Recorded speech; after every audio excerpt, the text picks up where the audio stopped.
أعوذ بالله من الشيطان الرجيم.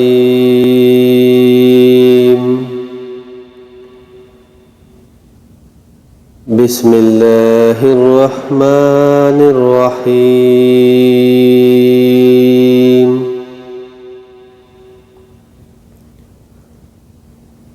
الحمد لله الذي أنزل على عبده الكتاب ولم يجعل له عوجا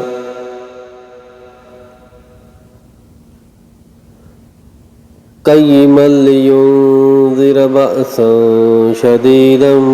من لدنه ويبشر المؤمنين الذين يعملون الصالحات أن لهم أجرا حسنا ماكثين فيه أبدا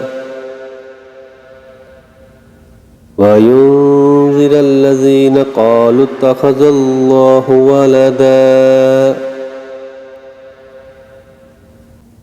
ما لهم به من علم ولا لآبائهم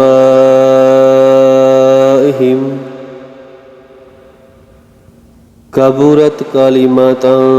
تخرج من أفواههم إن يقولون إلا كذبا فلعلك باخع نفسك على آثارهم إن لم يؤمنوا بهذا الحديث أسفا إن جعلنا مع الأرض زينة لها لنبلوهم أيهم أحسن عملا